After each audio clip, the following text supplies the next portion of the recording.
What if I told you that your next cup of coffee, your next family dinner, even the way you season your food could glorify God? And not in this heavy religious manner. You better get this right. But in a joyful, alive, flavor-filled kind of way. Well, today we're talking about a verse that takes the ordinary and sets it on fire with purpose. So whether you eat or drink or whatever you do, do all for the glory of God. 1 Corinthians 10:31. So welcome to Faith, Fire, and Flavor, where faith ignites your everyday life and flavor reminds you that God is never boring. No, he's not. We're your hosts. I'm Karen. And I'm Garth. And today we're diving deep in the most ordinary moments that can become sacred. Yes, we are. So the power of ordinary things. Garth, I love that. Paul didn't say whether you preach or whether you fast or whether you pray. He said whether you eat or drink. Absolutely correct, Karen. He went straight to the very basic of human needs. Eating and drinking. The stuff we actually do without even thinking. It's almost like God knew how we try to compartmentalize our faith. It's like we say, okay, God, Sunday mornings are for you. Bible studies are for you. But my kitchen, that's just life. And Paul says this, he says, no, it's all his. Every single bite we take, every sip, every task that we do, every email, every conversation that we have. There's something deeply freeing about that because it means there's no small moment in your life. Every moment is important. Exactly. You don't need a platform to glorify God. You don't need a microphone. You don't need thousands of followers. You just need intention. So what does glory even mean? So let's unpack that word. Glory. It can sound kind of churchy, can't it? Oh, absolutely. Like shining light beams and dramatic music and smoke machines. But glory simply means reflecting who God is, showing his goodness and his character and his beauty. So when Paul says, do all this for the glory of God, he's simply saying this: let everything that you do reflect him. The way that you cook, the way that you host, the way that you speak to your spouse, the way that you treat a cashier in the store, the way that you handle your stress. You see, it's not about perfection. It's about our heart posture. I like that. Can you say that again? Karen, it's not about our perfection. It's about our heart posture, our heart turned towards God. I like that. So faith in the kitchen. So let's bring in the flavor part of faith, fire, and flavor. Oh, I like that. You know, there's something about flavor and beautiful foods as you taste and enjoy. There's something spiritual about preparing a meal. Think about it. You take these raw ingredients, the things that by themselves might not look impressive, but combining them together into something that's nourishing and tasty. Oh, I like that. It's such a great picture of what God does with us, making everything beautiful in his time. Exactly. And when we cook with love, when we serve with joy, when we gather people around the table, that reflects God's hospitality. Jesus spends so much time sitting around tables, teaching, mentoring, restoring, and welcoming people. And Paul says even that, even eating and drinking can glorify God. It changes how we actually chop vegetables, doesn't it? It really does. Instead of rushing through dinner like it's an obligation, you can say, Lord, let this meal nourish more than our bodies. Let it nourish our hearts. I like that. But there's a danger of divided living. Here's where I think we struggle. We divide our lives into the sacred and into the secular, church versus work, God versus life. Worship versus laundry. Prayer versus house cleaning. Paul erases that line and between those two things completely. So if you can glorify God while drinking water, there's absolutely no neutral ground left. That's both beautiful as well as confronting. Absolutely, because it means how I respond in traffic really matters. And how I speak when I'm tired really matters. How I run my business really matters. And not from a place of guilt or shame, but a place of opportunity.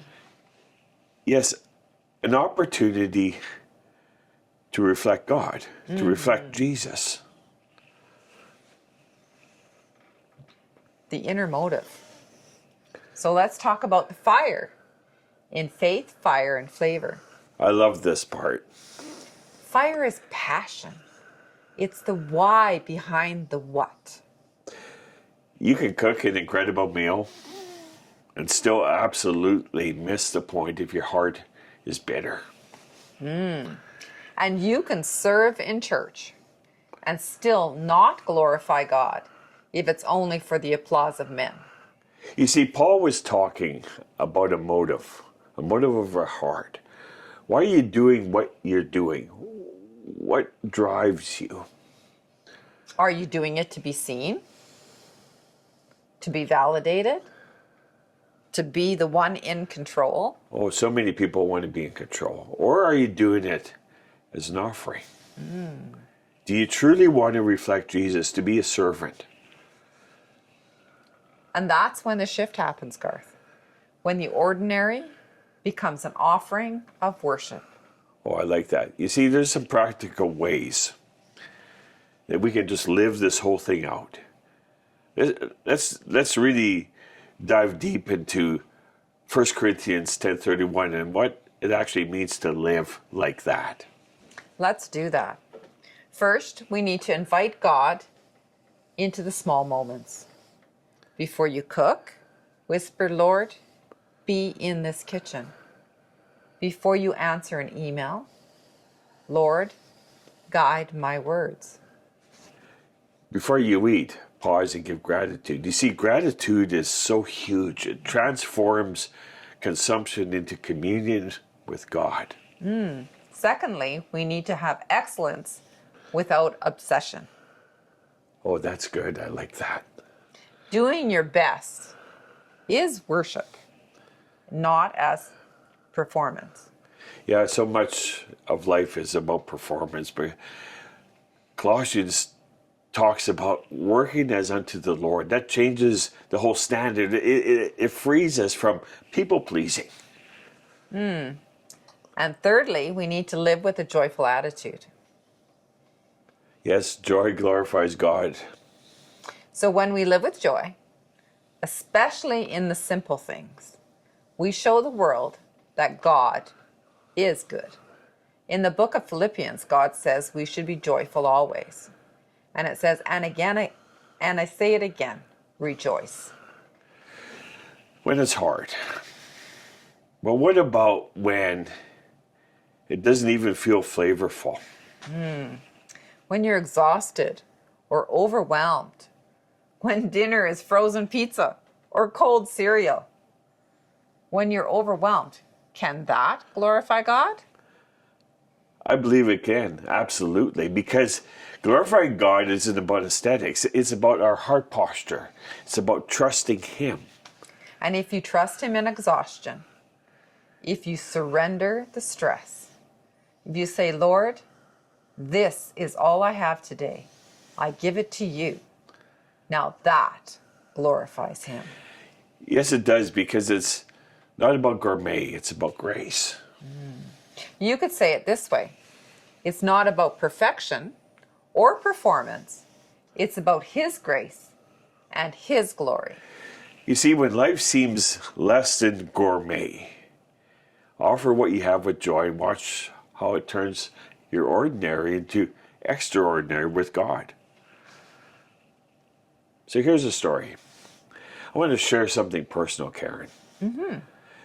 There was a season where I felt like work really didn't matter. It wasn't glamorous. It wasn't visible. I questioned if it was meaningful. I was like cleaning stuff and vacuuming pools and testing chemicals and walking halls. I think a lot of us feel that way. And then this verse hit me. Whatever you do, it's not what is impressive, it's whatever I do. And that includes his hidden seasons. I agree. You know, especially hidden seasons. I started to pray through those small tasks, vacuuming a hall, vacuuming some stairs, and something shifted. It wasn't the tasks, it was my heart. And that's glory, when your heart shifts towards him. I like that. It's all about God. Now the table can be a witness. So let's bring it back to flavor one more time. Absolutely. Your table can be a witness. So how so? Well, when the people that sit at your table, they feel welcomed. They feel heard. They feel valued. And that reflects the heart of God. Yeah, I really believe that. Hospitality is evangelism without a sermon. I love that. When you serve with love, you're preaching without even preaching. Isn't that wonderful? Oh, absolutely. Let's look at the bigger picture now.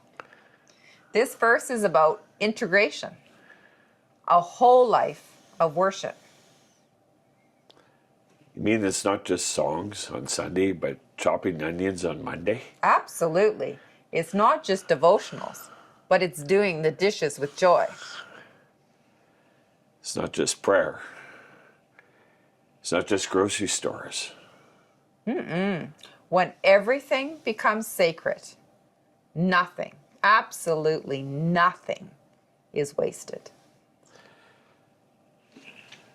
So here's the question. For you that are listening today, what if nothing in your life is random? The stuff that happens in your everyday moments, that was all planned. What if your kitchen is holy ground and your office is an altar? What if your dining table is a place of ministry?